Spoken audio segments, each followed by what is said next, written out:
Video game remakes are generally supposed to improve an old game, but what if it's one of the greatest games ever made? Good morning, good Friday morning to you. It's Super Bowl weekend. I'm Shane Satterfield, and this is Good Morning Gaming for February 11th, 2022. It comes bright and early every weekday to our patrons who pledge at patreon.com/SIFTD, and it's delayed a couple days for everyone else. If you like our content, we also have a separate podcast feed for our flagship show, Game Face, that you can find by searching your favorite podcast service. You'll find the podcast versions of the rest of our content in the same feed you found this. Rumors have been swirling for quite a while about a remake of Resident Evil 4. I will fully admit, one of my favorite games of all time. One of the easiest games to review that I have ever reviewed. I was working for XPlay at the time. I gave it a 5 out of 5. I remember coming into work, telling everyone it was the most solid 5 out of 5 I had ever given, and then everyone went home that night, played it, and came back in, and were dancing in the aisles of our office. It is one of the rare games that most people can agree is stellar. And really, in my opinion, particularly for the time it came out, had very few flaws. Now, Imran Khan at Fanbyte says that the remake is one, legit, but two, it won't be a scene-by-scene remake of the game. Instead, it will be scarier and with more of a focus on the game's side characters. He reports that the game has also changed main developers from the RE3 remake team to the RE2 remake team, and that Capcom also approached Shinji Mikami to come work on the remake, but he declined. Here's the rub. Capcom just recently remade Resident Evil 2 and Resident Evil 3, both good games to great games. However, they left those games basically unchanged. Now it's Resident Evil 4's turn, the highest reviewed Resident Evil game of all time. And for some reason, Capcom feels like it should change it. I'm completely baffled by this. Khan's report goes on to say that a decent portion of the game will take place at night, which may include the early scene where Leon fights off hordes of infected in a village, basically the opening scene of the game. Also, the 3 early builds of Resident Evil 4, and there's footage of those early builds floating around on YouTube, they're way different than what Resident Evil 4 ended up becoming, but according to Imran Khan, Capcom is using that as inspiration for the remake. Let's break this down for a second. Bigger roles and more screen time to side characters. What side characters would those be? I can't think of too many side characters from that game where when I finished playing it, I was like, I really wish I had more time to interact with Salazar. This is completely baffling to me. Why would you remake a near-perfect game and take inspiration from versions of that game that were canceled due to the other ideas that they ended up running with and were extremely successful with? I just don't get it. I'm all for remakes, remasters that make a game that was good but had some flaws better, or a game that was on old hardware that maybe doesn't look too good right now, polishing up the graphics to make the game look. I'm cool with all of that stuff. But completely changing a classic is a very rare occurrence. Probably the most prominent would be the Final Fantasy VII remake. And I'll be honest, I really don't know which I like better, the original Final Fantasy VII or the remake. I like parts of the remake better because the combat is more active, but I felt like, for whatever reason, the storytelling in the original Final Fantasy VII was better. Here you have Capcom looking to change some of the huge tenets of Resident Evil 4. I don't look at too many video games as sacred cows, but when you start talking about my games of the generation, which is exactly what Resident Evil 4 was for me when it came out, that's where I have to draw the line. Capcom is hoping to announce the project in early 2022, so we should get official news very soon. Now for a couple more stories from the top of your SIFs. Prominent gaming news leaker Tom Henderson claims that 8 years after its announcement, Dead Island 2 could finally release this year. Boy, we're really piling on the zombies in this episode of GMG. We already knew that Dead Island 2 was still in active development at Dambuster Studios. The game was originally developed by Jaeger. It was then taken over by Sumo Digital, and then in 2019, Dambuster, an internal studio at Deep Silver, took over the development of the game. Henderson also provided some details on how the game plays out. He stated, quote, "You're on a plane, and there's a zombie outbreak on the plane. Eventually, the plane crashes into Hollywood. You survive, and it's then your job to survive on the ground." If you remember the trailer for Dead Island 2, it takes place at Venice Beach here in Los Angeles, one of my favorite places to go, and actually about a mile and a half from where I'm sitting right now. It was one of the trailers of the year when it released. However, we have not seen a lick of official gameplay since that trailer was released. We have run that trailer on GameFace dozens of times. Dozens of times. And still, here we are, 8 years later, we have not seen official gameplay. Now, some gameplay did leak, and it's up on YouTube. You can find it on SIFTD as well. And it did not look great. However, that gameplay was reportedly from 2015, which is now 7 years ago. I just talked about the video game zombie this week on Good Morning Gaming, and those are games that are canceled and then revived. And as I looked into it, there's actually a really good track record for games that are canceled and then revived and released. Generally, they end up pretty good. And here's a case of yet another one. Well, I guess I would call this one a video game about zombies zombie. PlayStation exclusive Horizon Forbidden West is just around the corner. I hope you guys are getting excited for this game because I am pretty much bursting at the seams at this point to get on with it. Today, the game's developer, Guerrilla Games, announced the accessibility options. Some of the features are carryovers from its prequel, Horizon Zero Dawn. Players will have the option to adjust damage levels that Aloy deals and receives to and from enemies, which gives you more flexibility in adjusting combat difficulty. I'll say one thing, I wish From Software would include this in all of its games. I could probably then say I have actually finished a From Software game. Another feature is the co-pilot system, which will allow another user with a second PlayStation controller to access the game. There's also another feature called the Easy Loot system, where any resource components that are still attached when killing a machine are added to its loot inventory. This lessens the need to detach those components during combat. In all, Guerrilla Games is doing the right thing by making its game accessible to as many players as possible. As part of the push for an open app store, Microsoft President Brad Smith told CNBC today that the company not only wants to keep games on PlayStation, it wants to bring Call of Duty and other popular Activision Blizzard games to Nintendo's Switch as well. Speaking to CNBC, Smith said, "We'd like to bring Call of Duty to Nintendo devices. We'd like to bring the other popular titles that Activision Blizzard has and ensure that they continue to be available on PlayStation and that they become available on Nintendo." This is great. I am not a huge proponent of exclusive games. I want everyone to be able to play every game while spending the least amount of money as possible. So I just want to say that first. But secondly, don't be fooled here, people. This is all about Microsoft trying to make sure that its purchase of Activision Blizzard makes it through all the regulatory checkpoints. If the FTC or some other government agency believes that this purchase will irreparably harm people who have purchased other consoles, then they could actually block the sale. So right now, Microsoft is saying everything that it needs to say. It needs to say any franchises that were previously on PlayStation are going to continue on PlayStation. It needs to say we're going above and beyond by now releasing games on Nintendo platforms that in some cases have never appeared on Nintendo platforms.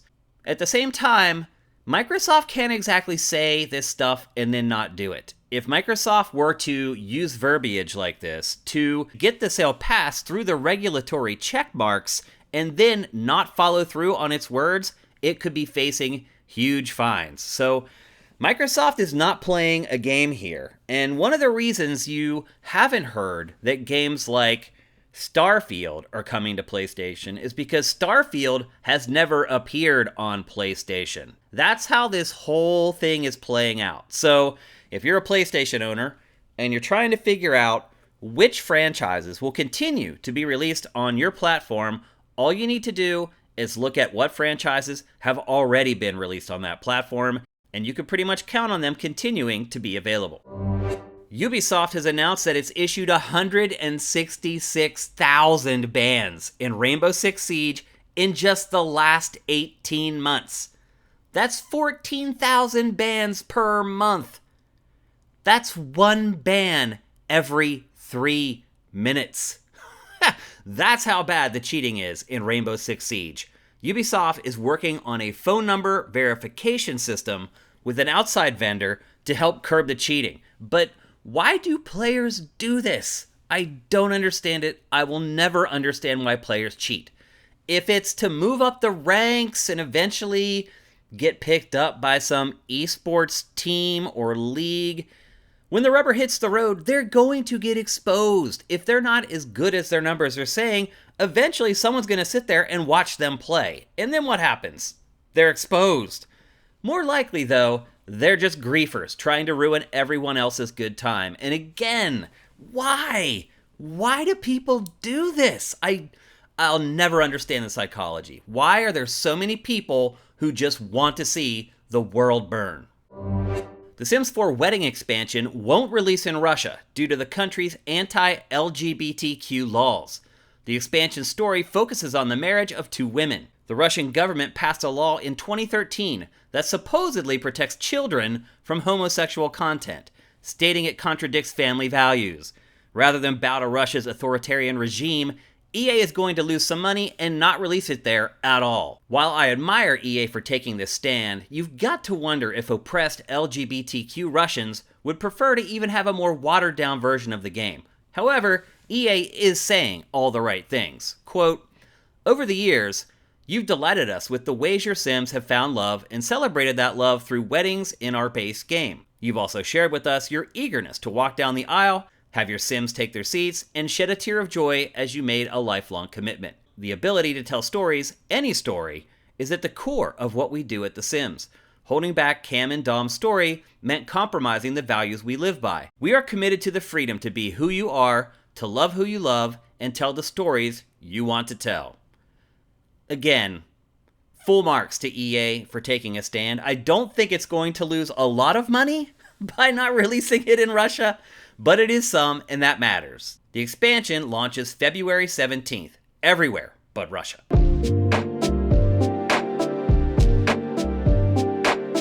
All right, let's take a break, and when we come back, we'll tackle today's boss fight.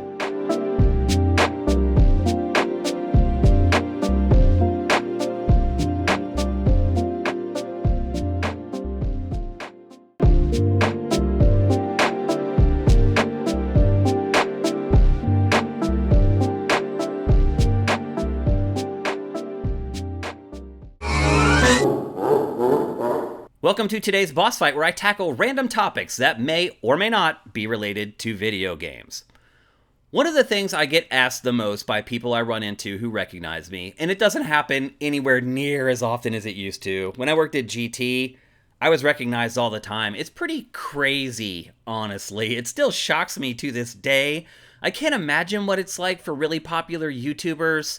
I mean, there was one time I went to the movies with my sister. She had come to visit me, and we went to the movies, and a bunch of kids walked up to me and were like, "Are you Shane Satterfield?" It still blows my mind that that ever happened to me. Ever. That doesn't really happen much anymore. Like, even now when I walk around E3, across like 3 days, I'll maybe have 5 people walk up to me and say, "Are you Shane?" But, so things have changed drastically for me over time. But one thing that people always ask me when they do meet me is, one, how do I break into the games industry? And two, what does it take to get into the games industry? They're two separate questions, and I'm going to tackle the latter of the two today. First, I would say there are basically 3 main disciplines in the games industry that you should probably decide between. There's working in game development, actually creating the games. There's working in marketing and PR, basically the advertising of the games. And then there's working in the press. And then obviously there's the C-level executives, but you're only going to get there if you start at one of these 3 places. I'm going to start with development. I have never been a game developer, but I have literally talked to thousands of them. And not just talked to them in a very sterile environment where they're doing one interview after another. I've done that stuff. But really meeting them out at industry nights, having a drink with them at the bar after the press event is over, or just some of them I've become friends with through life, and we've stayed close through all my years in the industry. And what all of them say is that your love of games doesn't matter as much as you think. They said more so, it's that you should love the discipline that you're working in. So if you're an artist, you have to love art. If you're a programmer, you have to love programming. If you don't, the job is going to kill you and you're going to wash out, no matter how much you love video games. In fact, some of them have told me that a love of video games can actually be a detriment to being a game developer. They say that sometimes people who really love games are very outspoken on development teams, and there is a very clear hierarchy on those teams. Now, to be fair, a lot of developers I talk to also say that their corporate structure is pretty flat, and the whole development team generally has some kind of say in the direction of the game that they're working on. However, there's a line that gets drawn in the sand, and a lot of times people who are really into playing games tend to place a lot of weight in their opinions, and in some cases devalue the opinions of others who they do not perceive to be as quote-unquote hardcore as they are. So, number one, being a big gamer, not that much of a help to work in the team environment. And number two, you have to really love what you're doing. And then, of course, the next thing that people ask is, okay, I can deal with that stuff. How do I get there? And this is one of the rare cases where I would say that going to school and spending a lot of money on a trade school where you learn how to program, or going to like Full Sail University, doesn't really pay dividends. In the end, the proof is in the pudding. And a lot of people have taught themselves how to program on their own, watching YouTube videos, reading tutorials online. And really, the best resume you'll ever have will not be, I went to this school, or I learned how to program when I was 13. None of that stuff matters. What matters is building something tangible, a chunk of code that shows that you know what you're doing. And believe me, they'll be able to figure out if you know what you're doing because they will look at your code. And so, if you want to get into development, what's most important is doing it, is developing and creating a portfolio of things that you've created. It doesn't matter where you went to school, what kind of grades you got. Either you can code, either you can build 3D visuals, either you can create compelling audioscapes, or you can't. It doesn't matter where you went to school, where you graduated in your class, all of that is irrelevant. Can you do it or can you not do it?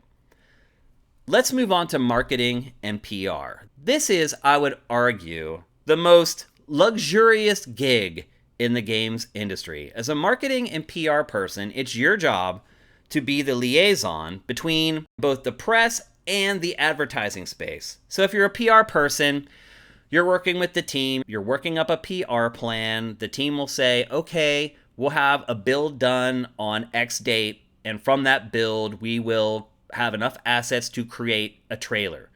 And you go through the entire development cycle with the development team, and you lay out a marketing and PR plan. You're like, okay, this is the date for the debut trailer.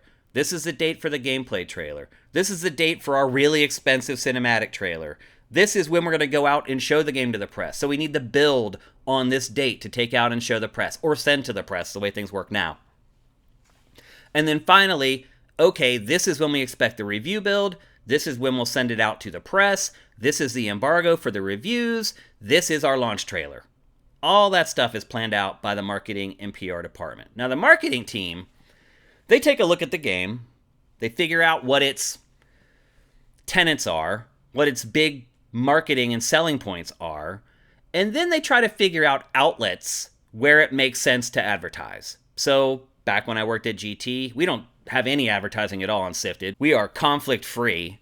But back when I worked at Game Trailers, we would have products. So a marketing person, we had marketing people, and then Sony or Nintendo or Microsoft or whoever had marketing people, and they would meet and get together. And the marketing person would say, okay, this is the game. This is what it's about. What products do you have that are a good match for this? And then our marketing person says, oh, well, we have this series where we do awesome retrospectives. Since this is Halo 10, how about we do a Halo retrospective that covers the first 9 games and then leads into the 10th game? That's how it works. That's how the relationship works. And they agree on a price for that, when it will run on the website, and off it goes. It's a fun gig. You fly around all over the place. It's definitely not for people who don't like to travel or are introverted, because it's really about meeting people face to face, making deals, understanding the product. But while you're doing that, you're flying first class or at least business class. You're staying many times in the nicest hotel in whatever city you're traveling to. It's a pretty posh gig. And at the end of it all, you get to be there for the parties, and sometimes you get to plan the launch parties. I would actually argue, if I had a son or daughter, and I do not, but if I did, and they were asking me, what should they major in? I would tell them to major in marketing and PR. There are a lot of industries that go away either through automation or advances in technology, or the position just becomes irrelevant eventually. Marketing and PR is never going away. There are always going to be products, and therefore those products are always going to need to be advertised and marketed. And that person could be you. So of the 3 disciplines of working in the games industry, marketing and PR is the one that I would target. The hours are normal, the life is posh, the work is fun, it's all good. Last, and I would argue least, is the press. Something that I've been doing for 20 some years now. And I think probably the part of working in games that I'm most qualified to talk about. And again, if I had a son or daughter and they came to me and they're like, Dad, I want to follow in your footsteps, I would absolutely discourage them against it. Working in the games press is honestly one of the most thankless jobs you'll ever do. Every day you wake up, you wonder if something exploded, something you wrote, something you said, angered the wrong person, and now there's pitchforks out coming for you. You reviewed a game and a bunch of people are angry at the score that you gave the game, and your Twitter feed is full of angry people telling you you're an idiot. And a lot of you may say working in the press covering video games would be a dream job. It can be, but it mostly isn't. Particularly when you first start and you're not reviewing games like Horizon Forbidden West, and you're reviewing, like my first review was, Lego Rock Raiders. And you do that for the first year that you work in the games press. All the while, the hours are extremely long.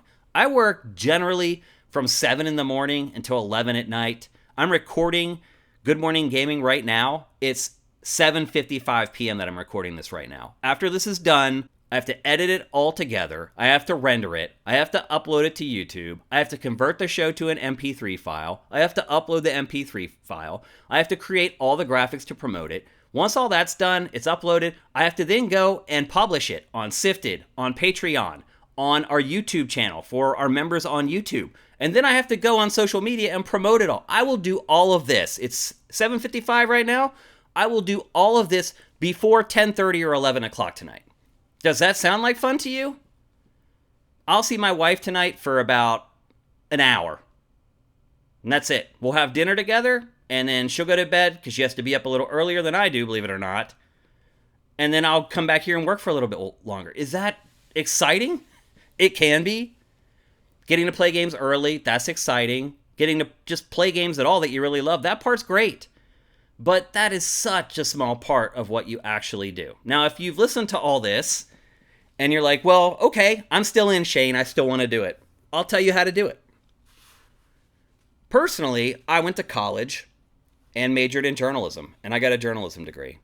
And while I'm glad I have a college degree, and I feel like I learned a lot in college that both apply to my profession and just apply to just being a well-rounded person in general. And I had a lot of good times in college. I made friends there that have become my lifelong friends. Not my high school friends, my college friends. Those are the bonuses. But what I found was that when I got into the industry, I was like the only person who did that. So I'm paying off my student loans, making 35 grand a year, and the other people I'm working with aren't. And they're getting by okay, and I'm literally like living on ramen. So would I say I regretted going to college, knowing the profession that I wanted to enter? No, because I do not think I would have got the job if I had not had my journalism degree, because I didn't know anyone. When I got to GameSpot, everyone who was working there were friends, and they had hired their friends. When their friends needed a job, they're like, hey, why don't you come over and work at GameSpot with us and review games with us? And they're like, hell yeah. That wouldn't have worked for me. I had to submit an application with all my credentials. I had been running my own gaming website for 2 years, and still in the end, I was one of like 6 candidates that they had narrowed down to the final selection process. I was lucky. For whatever reason, Joe Fielder saw something in me, and he gave me the job. There's a lot of luck that goes into it, too. So for me, I probably wouldn't have got the job if I didn't have the degree. But now, I feel like there's even less reason to get a journalism degree if you want to be in games media. The best thing that you can do if you want to be in games media, and I'm not exaggerating, is just build your social media following. That's it. If you have 1 million followers on Twitter or on your YouTube channel or whatever, you'll get hired. Period. That's all it takes. It doesn't matter how good you are. Doesn't matter how well versed you are. All that matters is that you have already gathered that many eyeballs to your content. And the idea is that when you're hired, those eyeballs will follow you to whatever publication you start working at. And I would argue that the smart thing to do is not join a publication at all. If you're that good and you have that kind of a following, just start your own YouTube channel or just stream. Because then you're not worried about all the politics of working at a huge corporation. There are obviously perks to that. You get a 401k, you get reasonable health care. There's parts of it that are a bonus, but I'm telling you, the extra money that you will make being your own boss far outweighs the perks that you get working as an entry-level gaming editor. Your salary is rock bottom. If you don't really love games, it will burn you out fast. You gotta love games. Now, I did mention earlier that if you're working in development, sometimes being a hardcore gamer can actually be a detriment to the team and to you personally in your professional growth. But in general, you really have to love what you're doing. And if you're a journalist, you're playing a lot of video games and writing about video games. If you don't love it, you will burn out so fast because it's grueling. It looks so glamorous on the outside. I do not look glamorous at 11:30 after I've worked for like 15 hours and my eyeballs are like hanging out of my face and my hands are trembling from typing like 40,000 words that day. You've got to love it.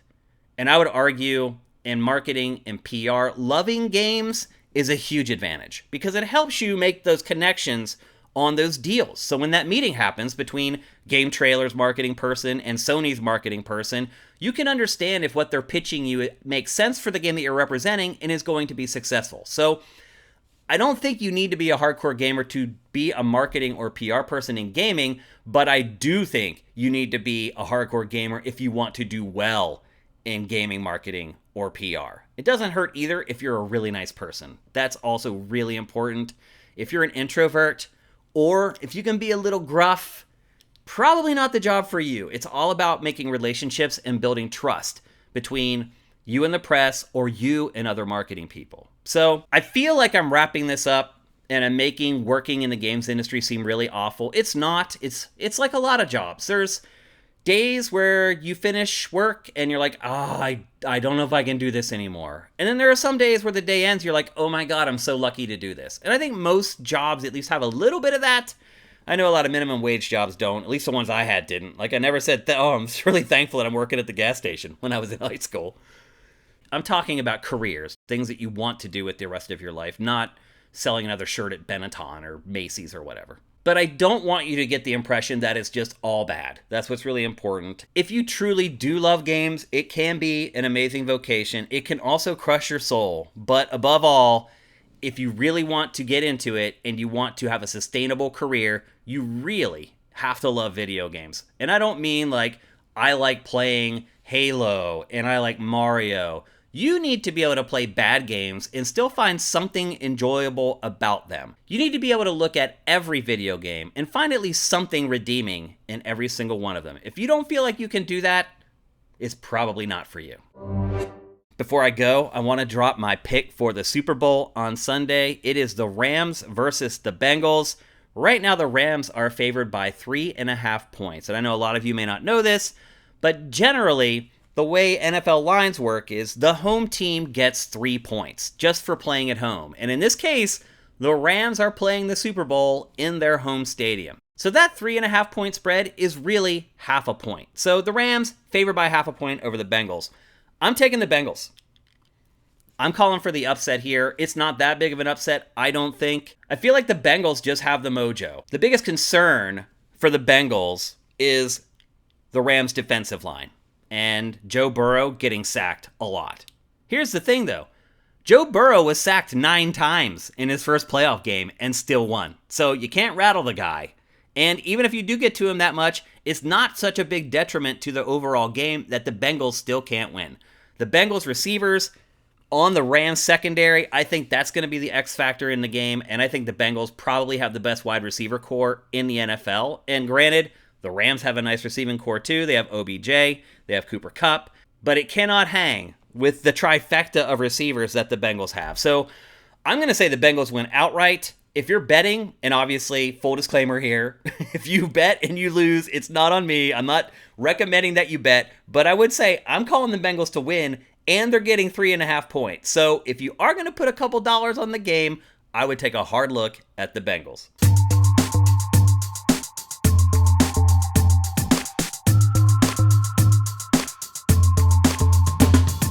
All right, thanks for listening to Good Morning Gaming. I appreciate every single one of you who listens to Good Morning Gaming. I'm Shane Satterfield, and you can do what the cool kids do and follow me on Twitter at Dinfire. And while you're at it, follow SIFTD at SIFTD Games. We'll be back with another episode on Monday, so have yourself a great week and make sure you seize today, because there will never be another.